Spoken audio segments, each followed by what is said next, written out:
Alright guys, welcome to Formula 1 News. The Spanish Grand Prix is expected to reshuffle the competitive order at the front of the field. Mercedes and McLaren are deemed to be the two teams potentially under the most threat. Red Bull are confident, as are Ferrari. Fred Vasseur with some very telling words on where they believe their car may be going, and even Mercedes admit, of all the front runners, with the flexible wing changes coming for Barcelona, they believe Ferrari will be the team to take the biggest leap forward. Is that what we're going to see in reality? Very much enjoyed your thoughts in the comments. Hit the like button if you enjoy. Subscribe if you're new as always. These are the Ferrari boys from the new Formula 1 game. I mean, not gonna lie, their images are actually better than some others I've seen. This is George Russell, apparently, on the left-hand side, and Antonelli, and all the drivers are the same height as well, so Yuki looks taller than Max on the image of the Red Bull guys, but look, it is what it is. This is real-life Formula 1, and this is the Sauber, but actually, no, it's not the Sauber, it's the Sauber special livery for Barcelona.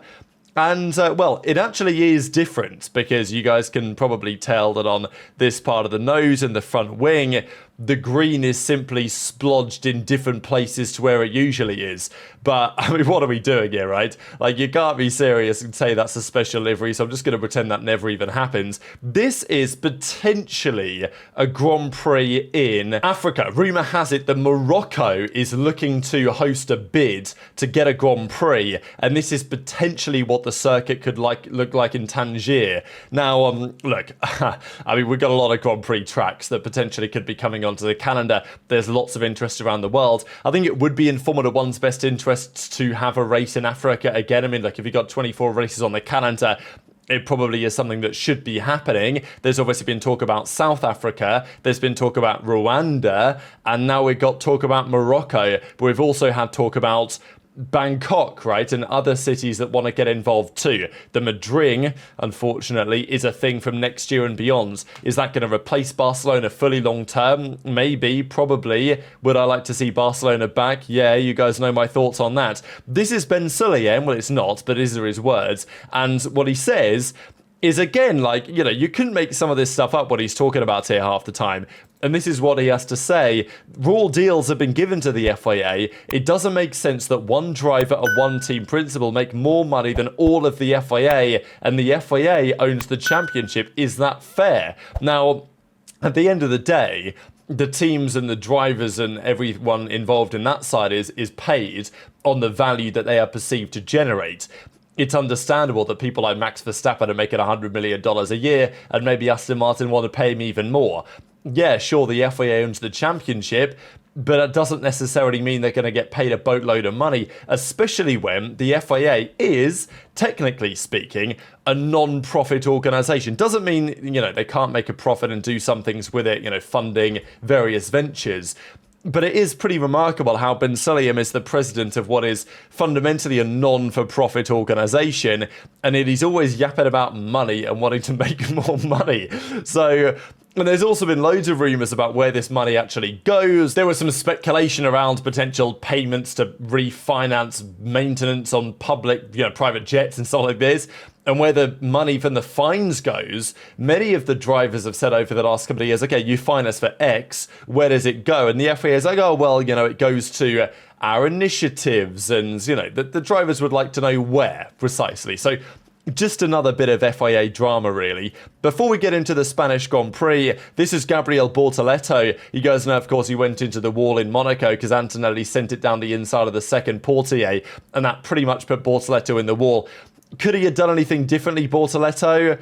You know, maybe you can actually see here on the left-hand side where Bortoleto did hit the wall on that first lap incident with Antonelli. Look, Antonelli played it cleverly. I think Bortoleto let the door open. And, you know, the unfortunate thing is there just wasn't really any room. He'd have had to slow down very dramatically to avoid the wall. That would have compromised him.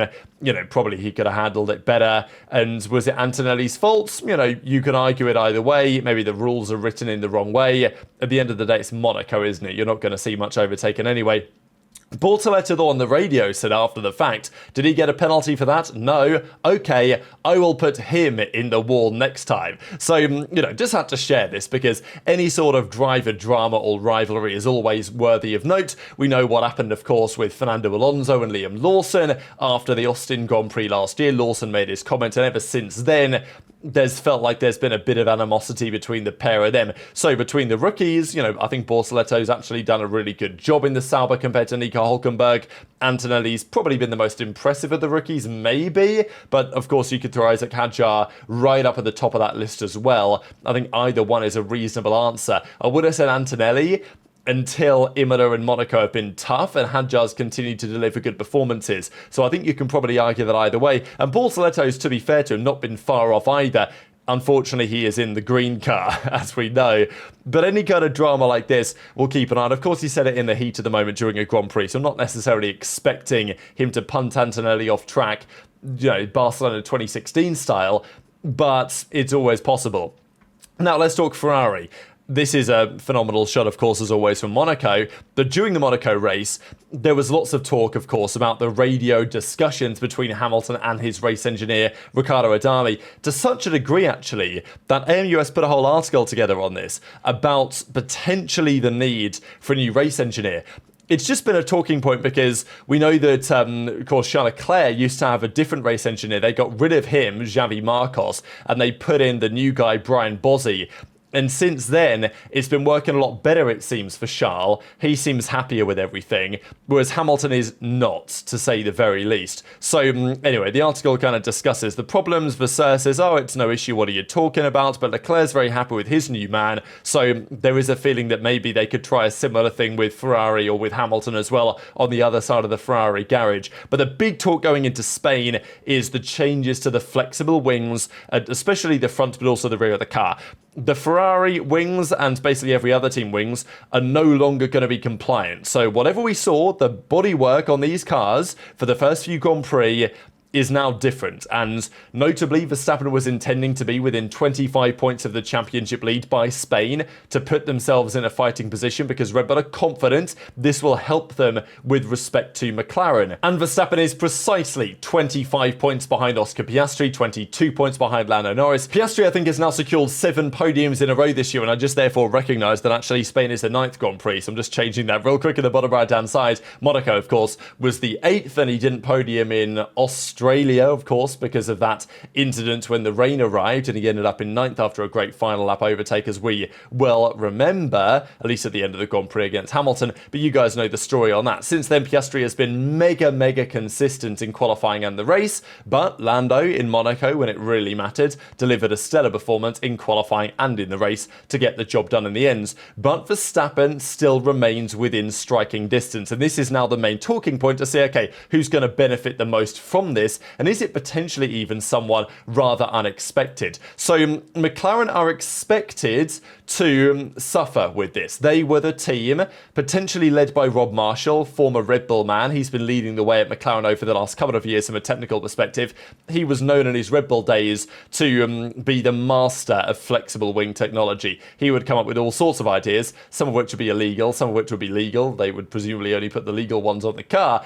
But he would come up with various ideas, and now he's joined McLaren. So it's really no secret, I would say, that probably because of Rob Marshall and maybe others, they have been pioneering the way, McLaren, in terms of the flexible wings.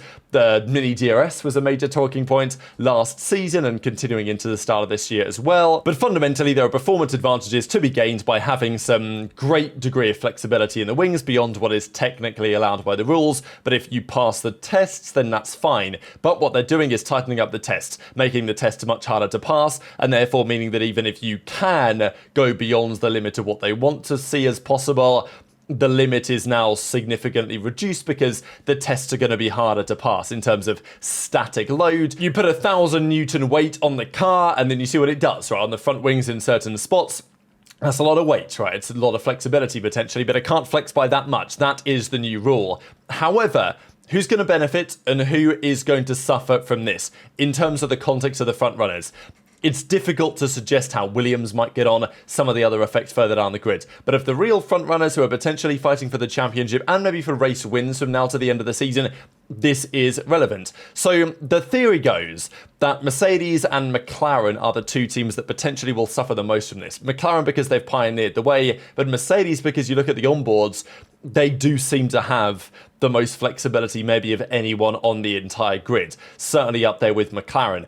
And Mercedes themselves are even saying that, you know, they are expecting some impact, right? Probably a negative impact on their car, and we'll see what that looks like in a second. Now, Fred Vasseur says, we've been working on this for ages, the changes in the technical directive, which, to be fair, every team probably has. But Vasseur says this can be a game changer for everyone. Now, is this classic Ferrari copium? You know, here we go, we're back. This is the change that's going to take them back to the top. Probably it's not single-handedly. There are other problems with that Ferrari. There are other things they need to change. And the reality is, if Ferrari are going to get back to the front before the end of the season and start winning Grand Prix, let's be realistic, the title is long gone and out of reach. But if they are going to get back to the front this season, it's not just going to be because other teams slowed down, it's because they made progress. They have a floor upgrade apparently on the way for Canada or potentially the Austrian Grand Prix. And then shortly after that, Silverstone, that's when the rear suspension may be arriving, right? So we talked about this, that Silverstone was potentially the target date for the new rear suspension a couple of weeks ago, I don't know, a week or so ago. And now we're seeing that potentially play out. But there's a floor update on the way before then.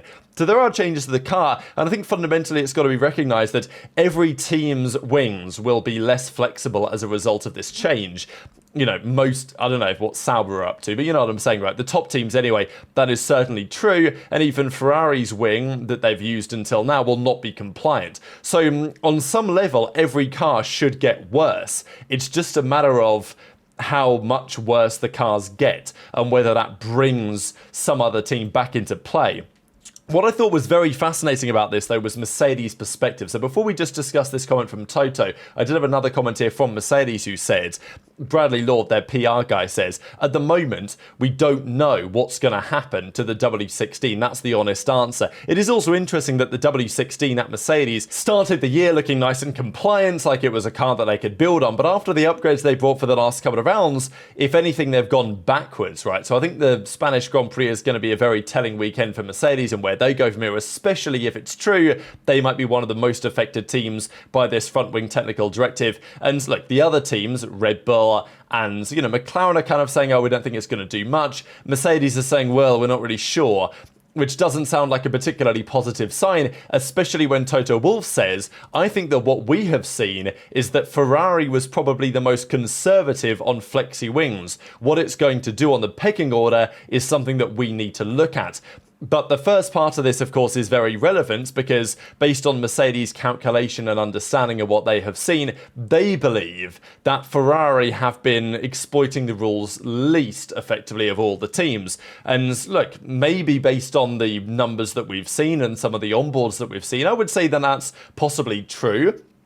Red Bull doesn't seem to be anywhere near as extreme as the McLaren or the Mercedes, but Ferrari is possibly quite similar to Red Bull, but also we know that Red Bull have played around with this technology for years, and Ferrari have been well aware that these changes were going to happen. They did start to mess around with it a bit, Ferrari, at the end of last season, but since then, they've maybe not been quite as gung-ho on the flexible wing technology as some of the other teams have. Even Red Bull were frustrated because they put lots of time into their Flexi-Wing tech over the winter just for it to get outlawed from Spain anyway. So it does feel like if there's any team to potentially gain anything out of this, it could well be Ferrari. But, you know, who knows? Maybe they lose a bit of performance because everyone's got to change something, and then that exacerbates another weakness in the car, and all of a sudden it's back to square one for the Scuderia. Possibly.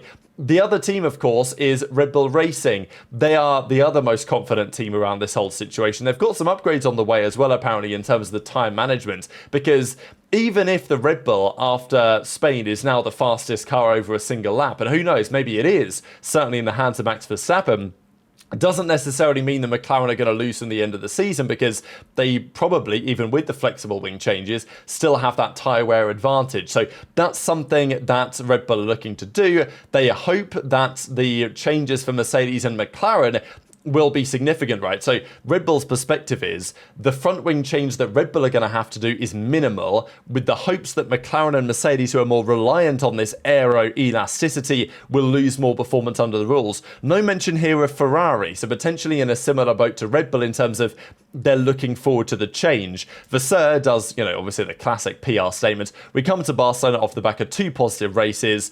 You know, okay, positive races, sure, qualifying at Imola wasn't great. This this weekend, the goal is to keep the momentum going. The stricter static tests on the flexibility of the front wing come into force at this round, and that too is something that will have to be taken into account. So upgrades on the way. Who's it going to help? Who's it going to hurt? The big theory is going in that it should be, and potentially could be, Max Verstappen taking a step forward in Red Bull Racing. Jos Verstappen certainly seems to think so, because he implies that he wished this change was made far earlier. The flexible front wings, which should only, will be banned from next week. Certain teams, wink, wink, nudge, nudge, have benefited from that for far too long. I don't think that's fair. So his perspective, and obviously he talks to people at Red Bull, and presumably therefore Red Bull's perspective, is that they do expect to gain something. But Ferrari are also very confident in their own right. Fred Vasseur is definitely talking about it as if they're going to make some strides as well. But it's Ferrari, isn't it? So you never really know what you're going to get. The final thing, though, to mention, because, Mercedes aren't really in the fight anyway. So the big question is around McLaren. Is it going to affect them? Is it going to slow them down? Look, in the constructors, it's a no-brainer, but Max is only 25 points behind in the drivers, 22 points behind Lando.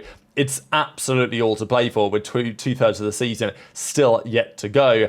And in the background here, after the race, we saw something kind of interesting, which is Charles Leclerc having what seemed to be a relatively long look at McLaren's rear tyres. Now, not to say that he could, the tyre is on. Can he see the brake duct? No, right? So, it is what it is, but I think Leclerc seems interested in the rear tyre wear of the McLaren, which is, at least notable, right? And the point that I wanted to really make out of this is that even if they change the flexibility of the wings, and therefore McLaren lose more performance than Red Bull do over the next couple of weeks or so, certainly in Barcelona will be a big test, of course. It is a circuit where Lando himself has gone very well in recent years as well. Stuck on pole last year, let's not forget, before famously losing the position to George Russell around the outside of turn 1 and being very timid in the run to turn 1. But with that aside, McLaren's advantage potentially is still in the rear tyre wear, what they have done in the brake duct and these other factors. So yeah, maybe the car slows down, but it doesn't mean that on certain circuits like Barcelona, when there are harder tyres, where core temperatures are very relevant to performance, then maybe they still maintain a big advantage. So, but I think it's going to be quite telling really, because if McLaren, with all those things in mind, right, we saw in Imola, the Red Bull could be just as fast because the tyre wear advantage McLaren have wasn't relevant really, because they were on the softer compounded tyres, and it's the surface temperature which, this is the general theory anyway, the surface temperature is more relevant as the tyre compounds get softer in terms of maintaining the right window for the tyres. As the tyre compounds get harder, the surface temperature is more able to keep under control. It's the core temperature which becomes more relevant. That's where McLaren seem to have their edge. So in that sense, Barcelona is very critical, because we use the C1, C2, C3, the harder compounds they can really use. And as a result, if Red Bull or Ferrari are right there, then I think it's very telling for the rest of the season that we could see McLaren start to seriously struggle. But is it going to be Ferrari taking advantage? Is it going to be Red Bull and Verstappen taking advantage? Is it going to be business as usual? That is a question for you guys in the comments section below. So hit the like button if you enjoyed, subscribe if you're new, take care, and I'll see you next time.